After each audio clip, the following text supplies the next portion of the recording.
Me han pedido que hable brevemente sobre el síndrome antifosfolípido, obviamente desde la perspectiva de la obstetricia.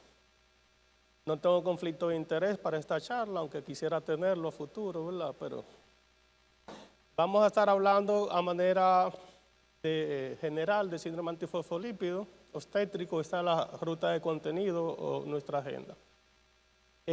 Hablar de síndrome antifosfolípido no es una entidad nueva. Desde inicio del siglo pasado ya se venía hablando de reactante VDRL como falso positivo. Posteriormente se documentó que las pacientes con síndrome antifosfolípido pues tenían falsamente positiva esta prueba.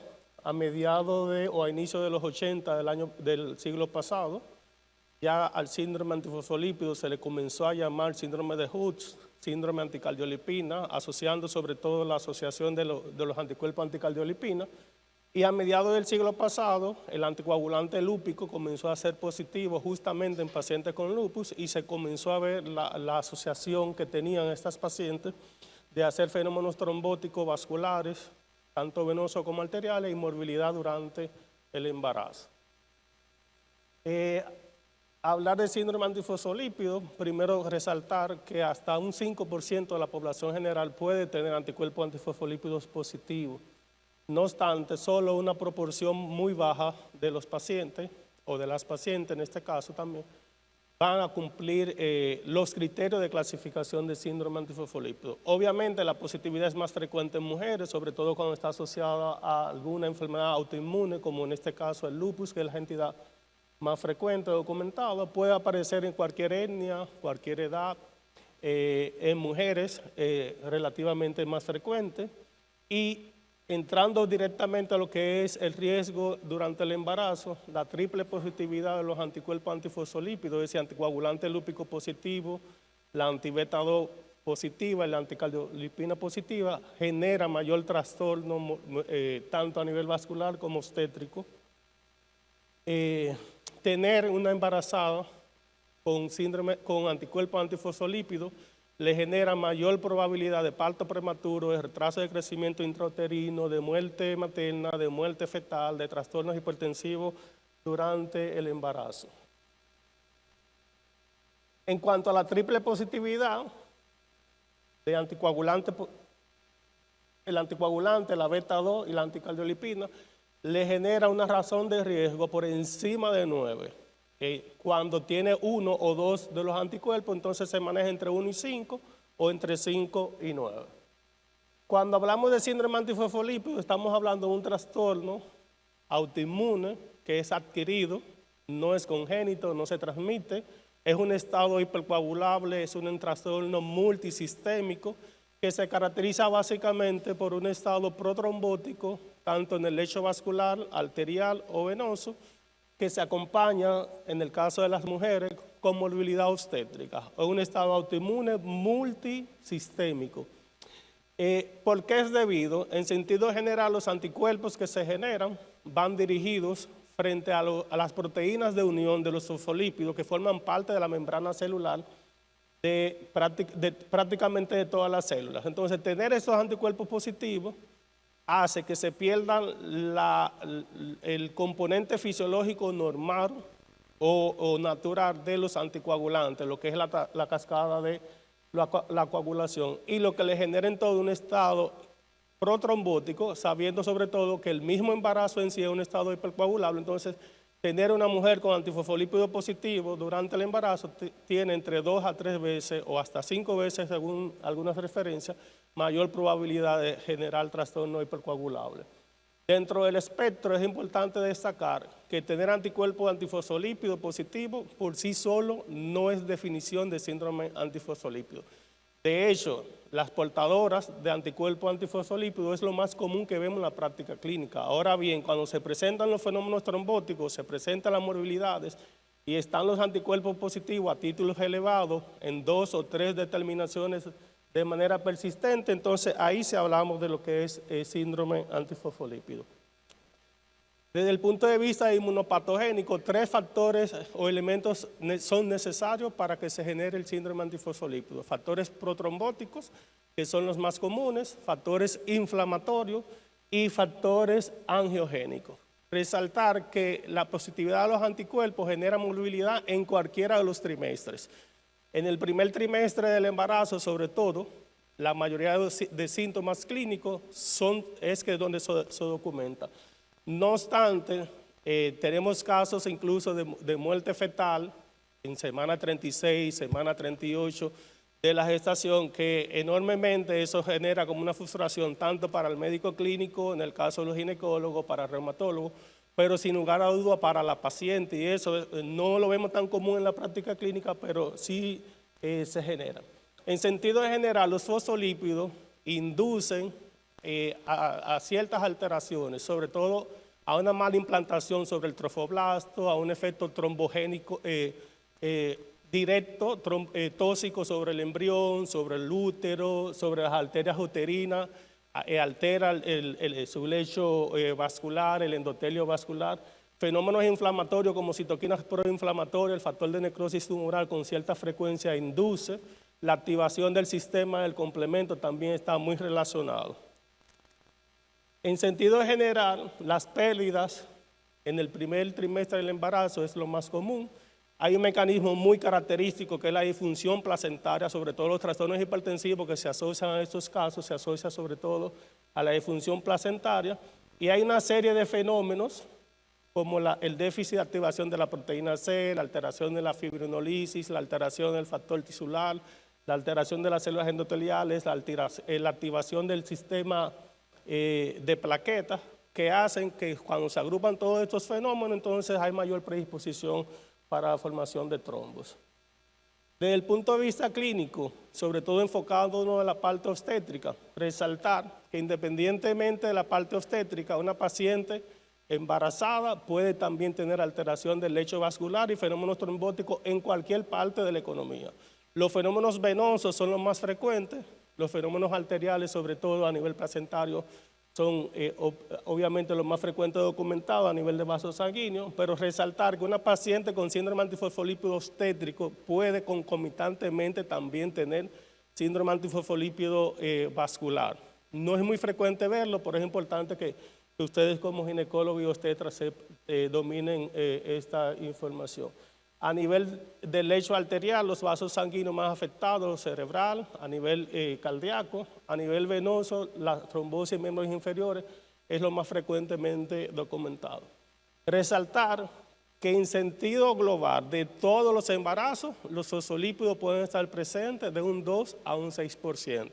Y cuando la mujer es abortadora recurrente o tiene 1 o 2 abortos en su historia, esa positividad está frecuente de un 15 hasta un 30%. Es decir, que de todas las mujeres embarazadas que ustedes tienen en su consulta, que presentan 2 o más abortos, si le hacen pruebas de tamizaje para fosfolípidos, entre un 15 y un 30% de los casos lo van a encontrar positivo. Resaltar que la positividad de anticuerpos antifosfolípidos genera un compromiso al binomio, tanto materno como fetal. Que los trastornos hipertensivos del embarazo son más frecuentes en estas pacientes. Que las pacientes con mayor riesgo son aquellas las que tienen una enfermedad autoinmune de base, sobre todo lupus, artritis reumatoide o alguna vasculitis. Que tener triple positividad genera mayor riesgo, que si los anticuerpos son persistentemente positivos, genera también mayor riesgo. Aquí vemos en esta imagen, por ejemplo, a su derecha, la presencia de los anticuerpos presentes. Ven sobre la placenta, puede provocar injuria, mayor riesgo de trombosis, a nivel histológico también mayor riesgo de necrosis, mayor retraso del crecimiento intrauterino, mayor movilidad, mayor frecuencia de parto prematuro. A la izquierda, en ausencia de anticuerpos, vemos como el niño con un desarrollo fetal y un crecimiento acorde a su edad gestacional. Importante resaltar que no todo es síndrome antifosfolípido. Hay una nomenclatura de pacientes que no cumplen por definición los criterios de clasificación del síndrome, sobre todo aquellas pacientes que tienen 2 abortos, pero sus títulos de anticuerpos están por debajo de los percentiles que se toman como positivos, tener la presencia de los anticuerpos positivos, pero la paciente no tiene los abortos de manera espontánea de forma consecutiva. Los criterios dicen que son 3 tipos de manera espontánea. Hay algunas pacientes que tienen 2 pérdidas o 2 abortos, después tienen un bebé y luego tienen el siguiente embarazo, otro aborto. Entonces, los abortos ahí no son de manera consecutiva. Entonces, cuando esto está presente, le llamamos morbilidad obstétrica asociada a anticuerpos antifosfolípidos. Y hay pacientes que cuando tienen los anticuerpos positivos, pero no tienen los datos clínicos, entonces a esto se le llama no criterios de clasificación para síndrome antifosfolípido. Importante y en la práctica clínica, independientemente, es tratar a esas pacientes, ya sea con profilaxis primaria o profilaxis secundaria. Las características generales, 2 fenotipos se describen. Las pérdidas gestacionales, que es el punto más característico, y las lesiones asociadas a la injuria placentaria, sobre todo el retraso de crecimiento intrauterino y los trastornos hipertensivos del embarazo. Como le decía previamente, en cualquier trimestre del embarazo e incluso después del parto, se pueden presentar manifestaciones. Sobre todo, el sello más distintivo son las pérdidas gestacionales, que la podemos ver a manera de aborto, que es lo más frecuente. Los abortos pueden ser tan temprano como entre la 6ª, 8ª o por debajo de la 10ª semana de gestación. Otros pueden ocurrir entre la semana 12 y la semana 20, ya como pérdida fetal en sí entre la semana 22 y semana 28, y como mencionaba previamente, como muerte fetal incluso entre la semana 32 y semana 38 está ampliamente descrito.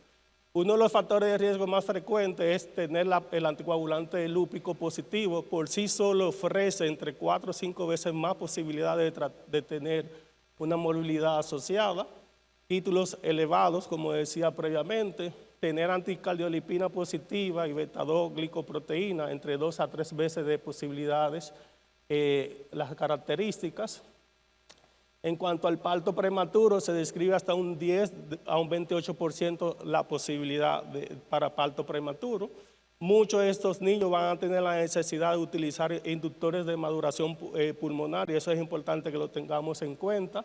En cuanto al retraso de crecimiento intrauterino, es ampliamente descrito. Obviamente, si tú tienes fenómeno trombótico, el aporte de oxigenación adecuada y de nutrientes adecuados hacen que ese bebé venga con menor peso y menor tamaño adecuado para su edad gestacional.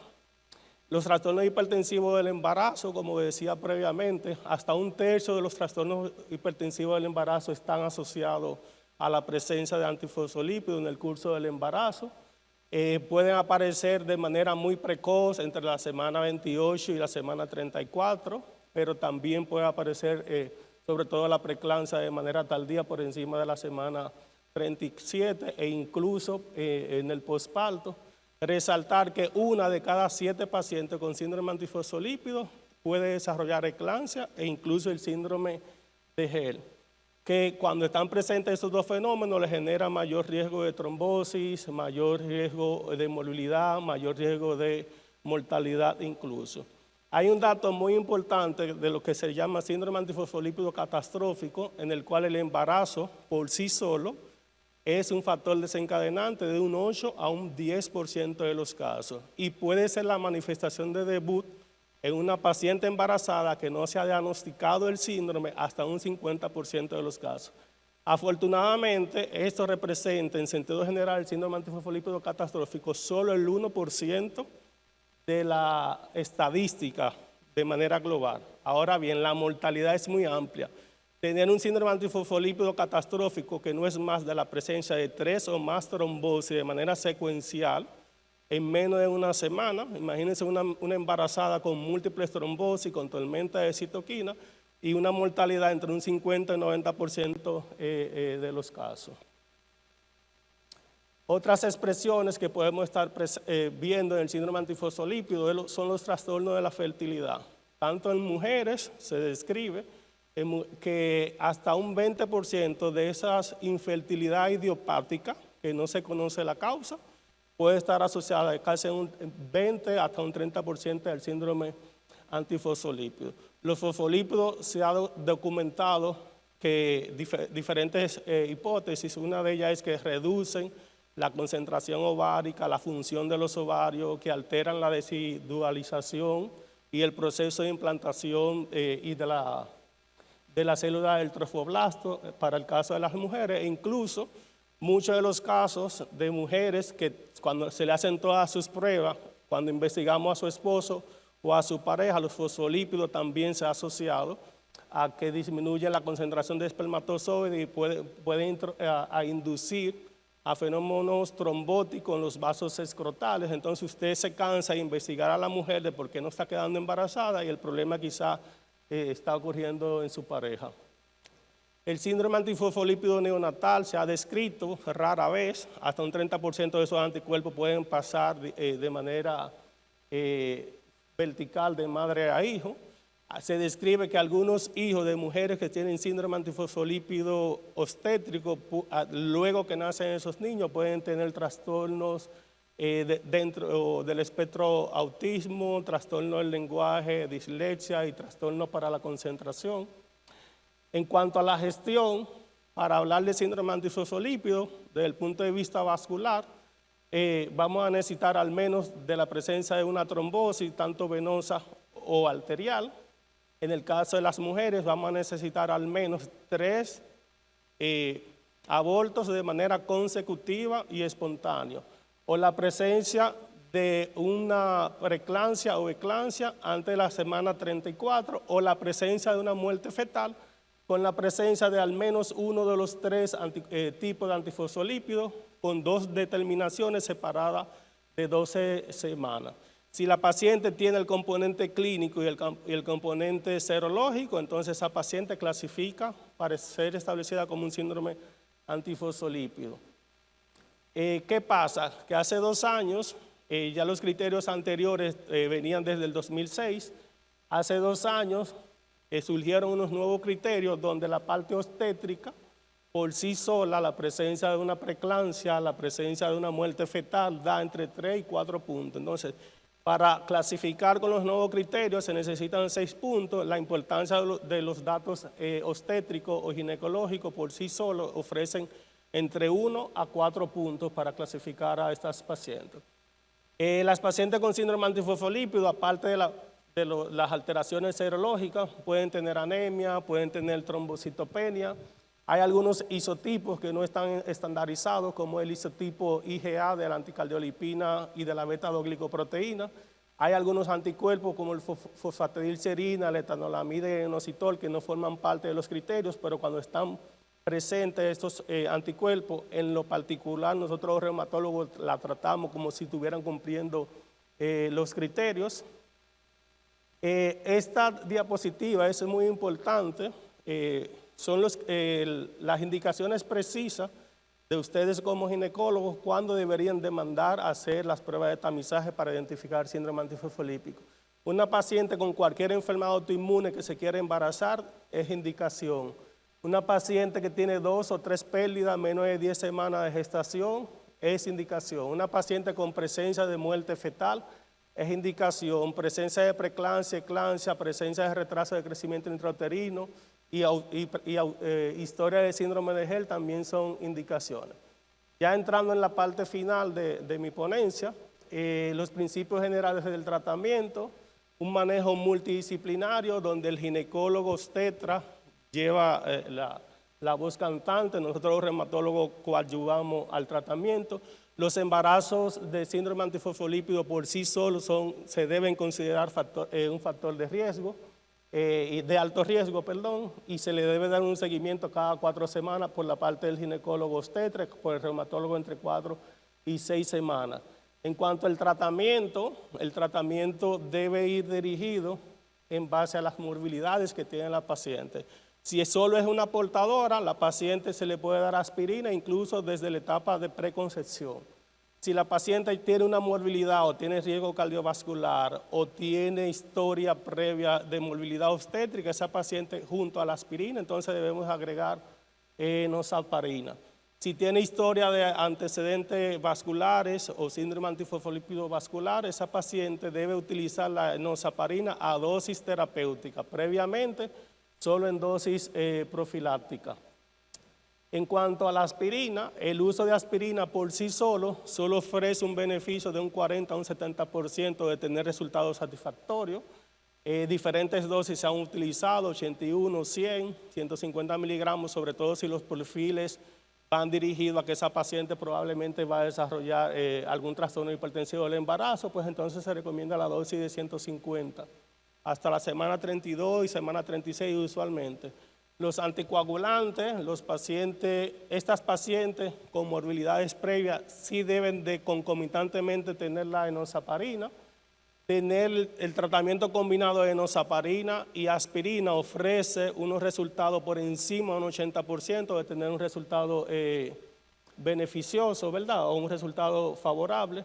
No se recomienda el uso de warfarina ni de los inhibidores del factor 10 activado. La warfarina se pudiera utilizar en casos extremos luego que la paciente ha desarrollado su organogénesis y una paciente refractaria al tratamiento o que ya tiene historia de síndrome antifosfolípido vascular que ha sido de difícil control, pero eso es riesgo-beneficio, explicándole todas esas posibilidades a las pacientes. Toda la paciente con síndrome antifosfolípido que tenga criterio de hidroxicloroquina, hay que ponérselo. La hidroxicloroquina es un medicamento seguro durante el embarazo y la lactancia, que al menos que haya una contraindicación precisa y específica, se les retira. Pero las pacientes se benefician de tener la hidroxicloroquina en su uso. Los esteroides en sentido general solo se utilizan si la paciente tiene una enfermedad autoinmune de base. Para los síndromes antifosfolípidos primarios no se recomienda su uso. El uso de estatina, ustedes saben que en el embarazo hay como cierta controversia para no usarlas. Solo la pravastatina, algunos ensayos clínicos recomiendan, lamentablemente en el país no la tenemos. Otras terapias como fármacos biológicos, inmunoglobulina, plasmaféresis se han utilizado solo para los casos refractarios. Hasta un 20% de los casos de síndrome antifosfolípido pueden ser refractarios, entonces esas terapias combinadas de fármacos biológicos, de inmunoglobulina y de plasmaféresis se han utilizado para estos casos. Y ya para ir finalizando, en cuanto al tipo de parto, siempre las condiciones lo permitan, se recomienda el parto vaginal. Cuando desembarazar, obviamente, si hay un trastorno hipertensivo del embarazo que esté amenazando la vida de la madre o los resultados maternos, siempre estas pacientes deben recibir la heparina. Se va a suspender parcialmente entre 12 y 24 horas previo a la cesárea en caso que se realice. Y todas estas pacientes, una vez fueron desembarazadas, independiente de la vía, deben de recibir anticoncepción y orientación para un siguiente embarazo. Recordar que no deben utilizarse anticonceptivos que son a base de estrógeno. Todos sabemos que predisponen a mayor riesgo de trombo.